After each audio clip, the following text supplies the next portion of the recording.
What is going on, everyone? Let's be honest for a second. Who doesn't love free stuff? Doesn't matter who you are, rich, broke, somewhere in between, the word free just hits differently. Free pizza? You're suddenly hungry. Free samples? You're acting like you planned this trip. Free shipping? Now you're adding things you don't even need. Humans have always been like this, and if you go way back, like 1800s back, the US government was literally handing out land, real land, acres of it. The Homestead Act of 1862 basically said, show up, live on it, work it, and it's yours. No mortgage, no credit score anxiety, no bank breathing down your neck. Just you, the land, and whatever extreme weather decided to ruin your week. It wasn't easy. A lot of people failed. A lot didn't make it. But the idea itself? Wild. Free land just for showing up. Now, here's where it gets interesting. Most people think that era is long gone, but it's not. Because in 2026, there are still towns across the United States quietly offering free land, or heavily discounted land, just to get people to move in. And yeah, there's always a catch. Always.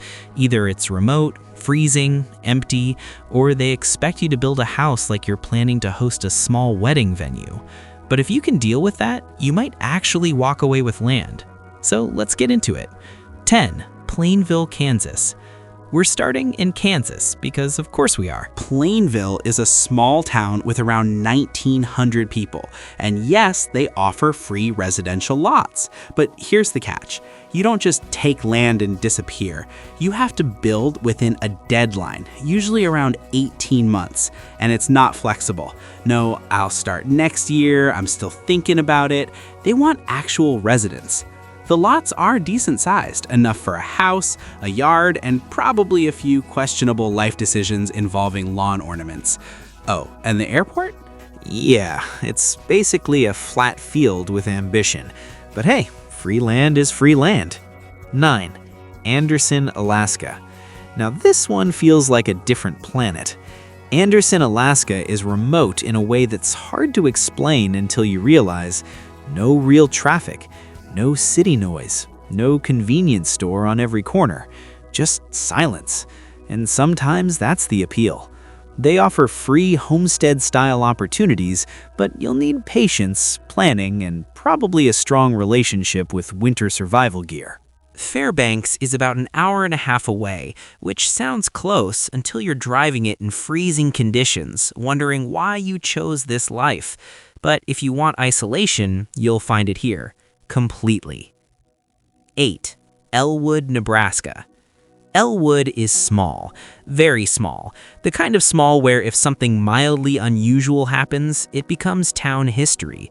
They offer free lots, but there's a condition that always makes people pause. You must build a home with a minimum size and a 2-car garage, no exceptions.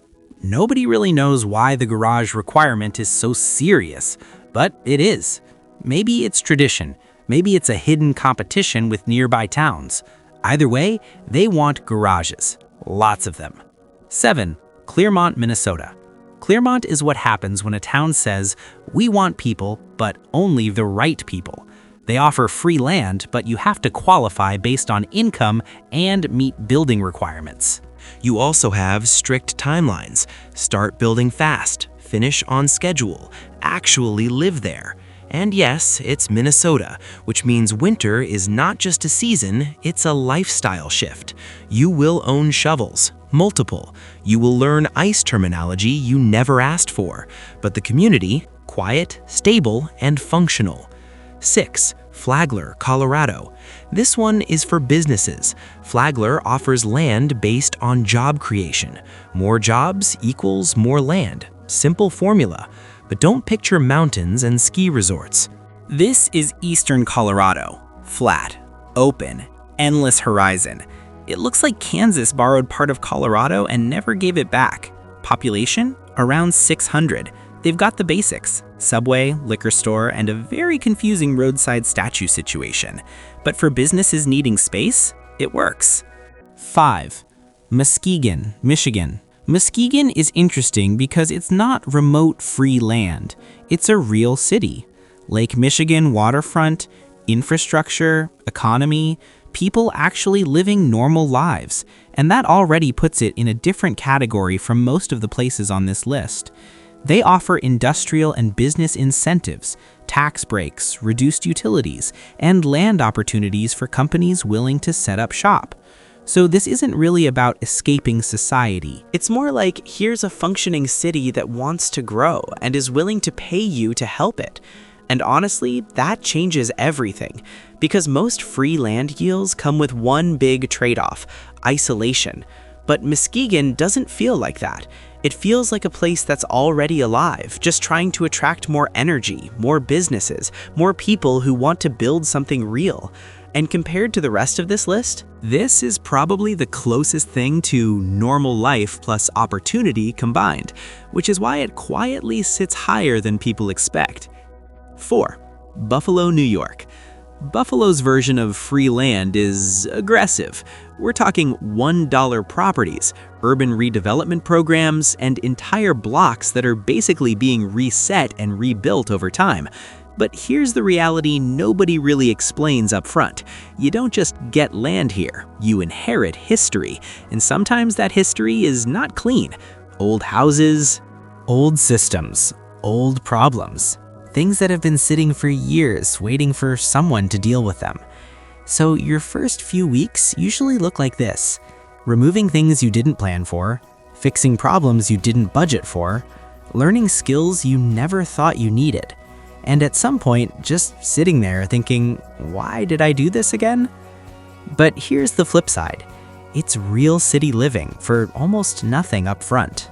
If you can handle the chaos, Buffalo gives you something a lot of these places don't: actual urban opportunity at entry-level cost, and in 2026, that alone is rare.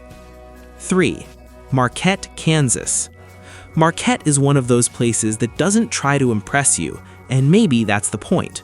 Small population, low crime, slow life.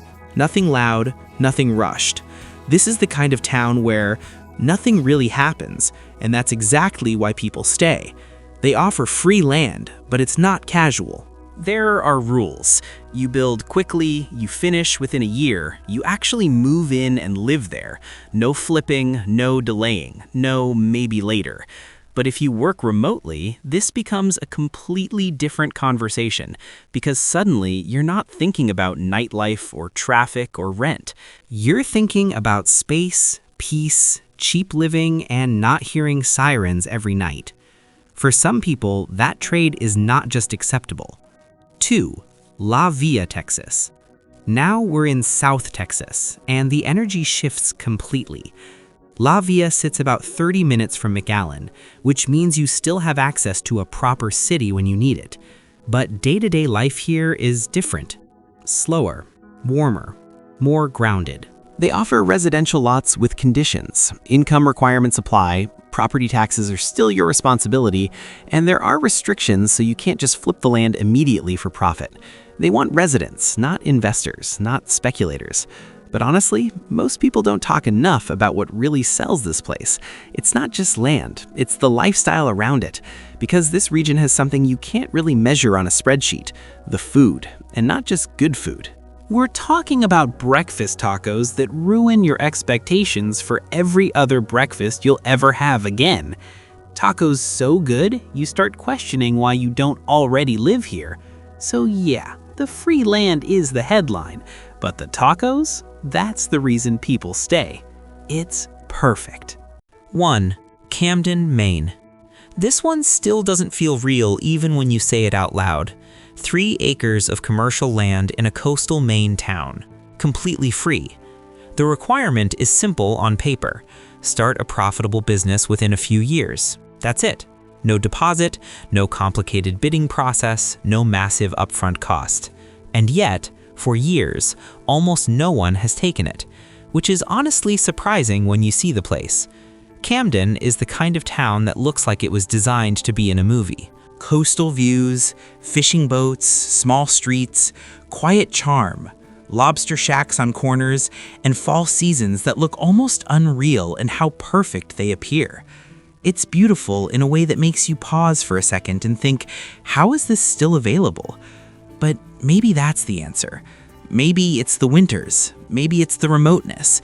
Maybe the start a profitable business condition scares people off more than they admit. Or maybe people just assume if something looks this good, there must be a catch they're missing. Either way, the land is still there, waiting, and that's what makes it interesting. Free land in 2026 is real, but if you came here expecting something like take land and disappear into paradise, that's not what this is. It's more like, here's land, now prove you can build something that actually survives here. And depending on the location, that challenge changes completely. Some places are remote and quiet beyond imagination. Some are structured and strict with timelines. Some are basically cities trying to rebuild themselves from the inside out. But all of them share one thing. They're trying to bring people in who actually want to stay. And in a world where rent keeps climbing and cities keep getting louder, that's starting to sound less like a niche idea and more like a real alternative path. So yeah, free land still exists, but it's not about free. It's about commitment. And maybe that's why so few people take it seriously. All right, that's the list. If you know any new free land programs in 2026, drop them in the comments, especially anything most people haven't heard about yet. And if someone watching this actually moves to one of these places, I genuinely want to know how it turns out, because those are the stories that never make the list, but always matter the most.